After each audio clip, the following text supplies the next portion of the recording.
here is where you're gonna put your, this thing is tiny.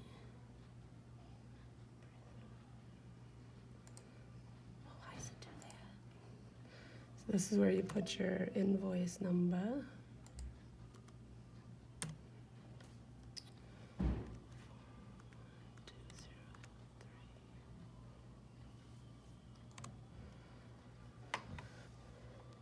So this one is, probably wasn't a good example.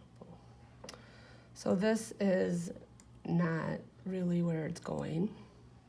It goes into Tokyo. This is your route 0. This is your payment terms, which we don't really do anything with that. That is for like intercompany 3M to 3M. Okay. These dates, they don't really mean anything to us. They mean something to 3M. This just is a container. Did it ship exact? No, but it probably really did. The facility, so each 3M facility around the U.S., each has its own codes. This is Menominee. Menominee has 3 different facility codes because they're a distribution center. Okay. So they have different, what do I want to call it? Basically like different divisions within Menominee. Okay. So each division will have its own facility code. And then here's that desk number I was telling you about. So that's the CSR for this specific invoice. Okay, so that's the person who processed that. Yep. When you say exact, do you mean it's just going? Well, what do you mean by exact? Like some of them will ship like if they don't have the full order to complete the order, Right. they'll ship a partial order, which might be what this did. So if you just hit home up here, Okay. it takes you to your screen number. And then you just change your screen up there.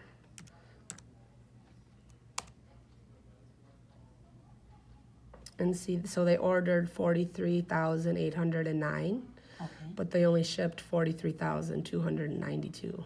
Okay. So it didn't ship So exact. that's why it said no for the full shipment. Yep.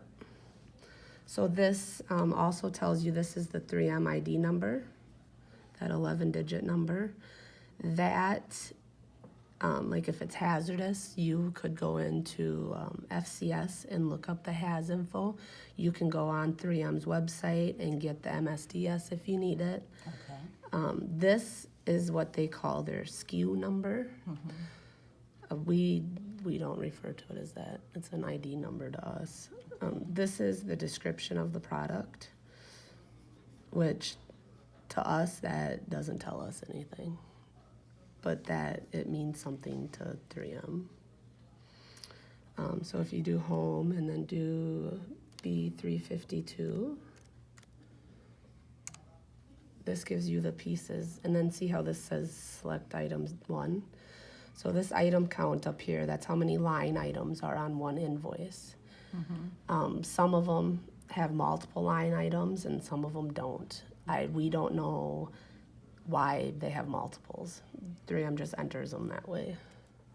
So if you put 000 here, it will take you, it brings all the line items up. So if there were multiple line items, you would just page down to see them all. But line 000, that's the total for the whole shipment. So, and this is a direct container that loaded at Menominee. So there's 37 pallets in it that weigh 15,429 pounds. And then do home. So the B300 screens, those are normally like the invoice level screens. The B100s are the shipment level screens. So if we go to DR8, 469,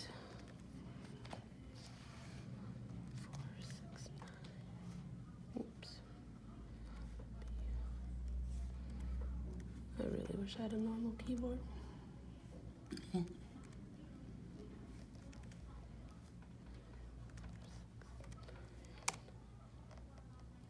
So there's like really nothing here right now because we haven't created our file in OFS yet. Okay. So what is here is what the facility ship noticed. And they ship notice it after the container is loaded and leaves their facility.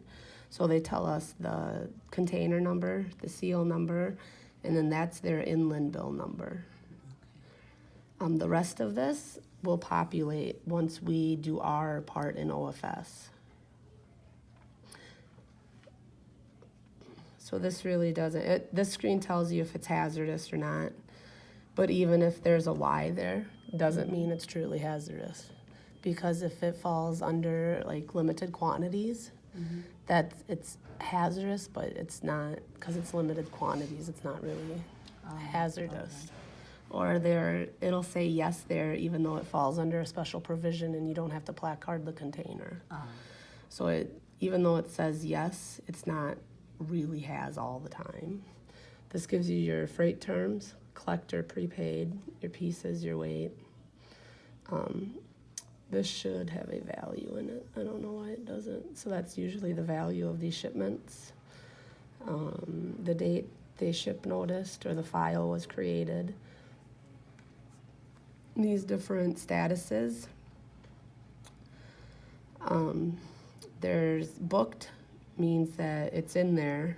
It has booking information, but it's not completed yet because it's missing our information. Okay. So once we enter everything, it will either go to scheduled, pre-SED, or this is a lot to try to remember off the top of my head. I can't remember what the other one is. So it will say scheduled for sure. Sometimes it'll say billed if it's billed out, but that's not until after it's sales. So if we go to B104, which there's not going to be much on that screen either. So this is the date they shipped it. Once we do everything on our part, this date populates, that date will populate, that date populates. Once it's sales, we'll fill that in. So one thing I did want to go over with you guys that Ontario doesn't do is Canada crossings. Okay. So that we'll get more into that into detail because that's a lot of information. Okay. So on the B300 screen, so if we look at this, I will show you how to find out who the CSR is. So see how this one says assembled? Yes. So it just hasn't, the facility hasn't ship noticed it into a shipment yet because there's no shipment number. Okay. So if this 03, see special instructions, 03 are